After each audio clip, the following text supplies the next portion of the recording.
Our recent video on, and annual trip to, Edmonton's Pinball and Arcade Expo got us thinking about video games. Yegpin might be able to bring back the nostalgia of the 1980s arcade, but there are some games that are too far gone to bring back. Today, if you want an immersive gaming experience, you simply need to put on your PlayStation VR headset, or shove your phone into a piece of cardboard. And just like that, you're living in a virtual world. VR in the 80s was a lot more restrictive. It was an emerging technology that you might only hear about on broadcast television, and that's if you happen to tune to the right channel at the right time. So, when video game innovators of the time wanted to develop a more immersive gaming experience, the only reasonable way to do it was by physically immersing players in a real-life play area. One Canadian company's answer to the call was West Edmonton Mall's own Lazer Maze. A walk-through, shoot-'em-up style real-life video game, pitting players against an army of alien robots. This real-life video game was conceived and developed in the early 1980s. By July of 1985, it had come far enough along for the name Lazer Maze to be trademarked by the company who created it, HTR Industries of Vancouver. Today, we know that West Edmonton Mall can be connected to Disney via the 1994 lawsuit over the Fantasyland name. If you haven't seen it yet, take a look back at our video about the lawsuit. It really is interesting how it all played out. But did you know that there was an earlier connection between West Edmonton Mall and Disney? It existed through West Edmonton Mall's own Lazer Maze, and its lead designer, Rolly Crump. For those of you who don't know, Rolly Crump is one of Disneyland's most iconic Imagineers. He started with the Disney organization way back in 1952, working as an in-betweener, and eventually an assistant animator. He worked on classics such as Peter Pan, Lady and the Tramp, Sleeping Beauty, and 101 Dalmatians. He eventually became what he is likely most famous for being today, a Disney Imagineer. Imagineers are responsible for the creation and development of Disney rides and attractions. So, if you're thinking of developing an interactive attraction like Lazer Maze, it would be a no-brainer to have a Disney legend help with its development. Rolly Crump acted as the artist and designer of Lazer Maze.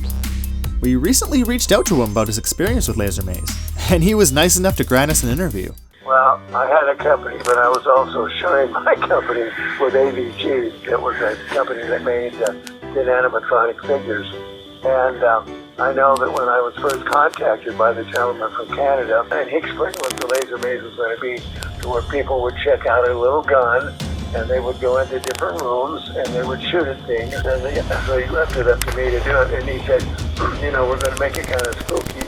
So I said, okay, fine. So what we decided to do was we let people go into a room, and the room would be very low lit, and once they got in there, it would be completely black, and then all of a sudden, there would be these ugly faces that would appear, and that gave you only so many minutes to shoot ugly face. And we developed a whole bunch, I just developed a whole bunch of ugly faces to shoot at, and of course then there was a score, and if you got the best score, of course that was, I don't know whether you won anything or not.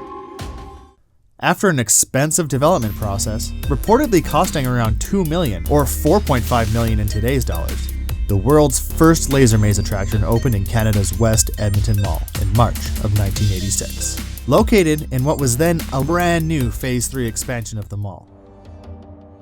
How big was the team that worked on developing the game? I don't know, ADG probably had 2 or 3 guys working on it. I did the sketches and kind of talked about, you know, what went first and everything. So I did the storyline on it, but the guys out at ABG did the rest. And so there was probably 3 or 4 guys. So the gentleman that we were working with from Canada developed all that. But he was a really sweet man. Yeah, he had hope in his head. Okay, so he knew what he wanted, and you helped bring it to life then? Yeah, I helped him execute it, yes.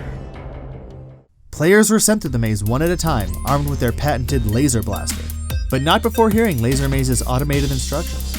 Proceed ahead to meet the challenge of the Lazer Maze. Your mission is to defeat the renegade laser droids. Prepare to defend yourself.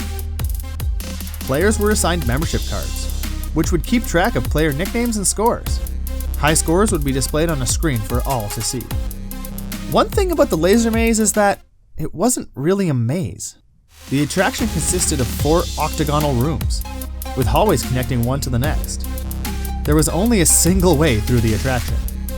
What made it seem like a maze was the dark lighting and special effects.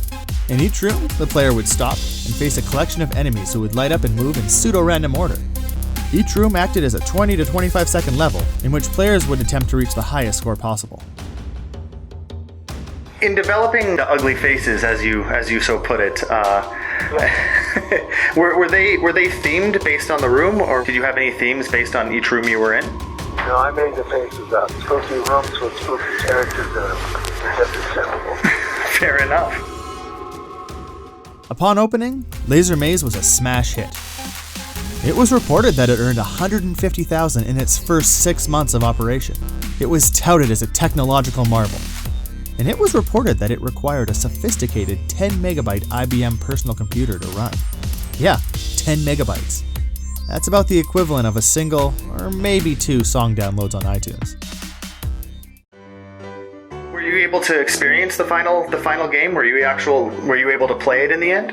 No, I didn't because it was built in Canada. And I wasn't going to go to Canada. Yeah, that's actually why where I'm from. I'm from the city where it was released back in the 80s in the world's largest mall. Oh, wow. Yes. No, I've never been to the mall. I never went to Canada. Lazer Maze did eventually relocate from Phase 3 to a spot within Fantasyland, known today as Galaxyland. And although it still operated within the park as a standalone attraction which needed to be paid for separately, it eventually began accepting ride tickets. Regardless of how it was operated, just a few short years after it opened, Lazer Maze was gone. The company who developed it expected a vast franchise, with multiple Lazer Maze locations across North America, but it doesn't seem like the demand ever really surfaced. We were unable to find official word into why it failed, but some of the facts do a good job of telling the story. Lazer Maze franchises were apparently to cost between $200,000 and $500,000. West Edmonton Mall's installation cost the latter, which translates to over $1 million today. That's a huge hurdle to overcome in order to be profitable.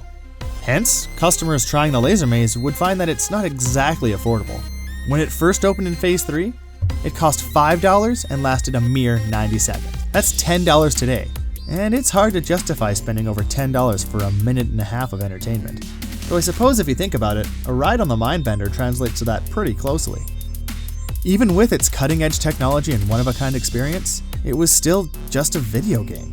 And while Lazer Maze claimed that there were over 30,000 different experiences, that really just meant the order and speed of the targets would change. So think of a scenario where you could play the same video game in paid 90-second spurts, with the only variety being a slight change in difficulty. How many times would you play it before the novelty wore off and you just stopped playing? So did it become video? Yeah, people called it a walkthrough video game, exactly as Rolly described it. And it was very successful for a few years. Eventually, it did close down. But things change over time, as we know. Today, the Lazer Maze is barely a memory. It's exceedingly difficult to find any information about the attraction, or the now defunct company who originally developed it. So, the next time you pop in a video game, or don your VR headset, think back. Remember the original immersive video game experience. A well-executed and well-received attraction. An attraction developed by one of Disney's most iconic Imagineers. An attraction which was, like a brightly burning candle, one of the most exciting things to hit the market. But just like said candle, it burned only half as long. Remember, the Lazer Maze.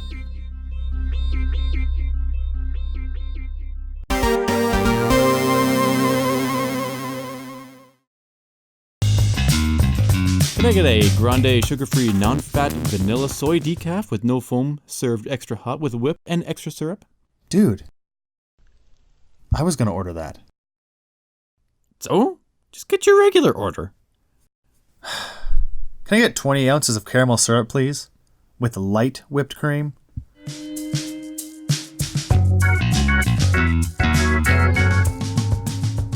Man, this place used to be so much better when it was Fantasyland. What? You know, back in the 80s and 90s. I know what you're saying. I've heard you say it before.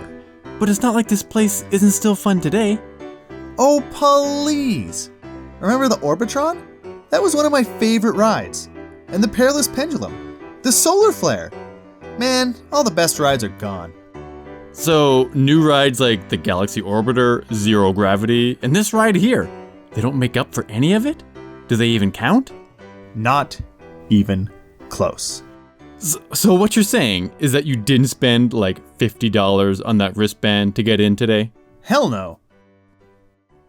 I've got an annual pass. I don't think this is light whipped cream.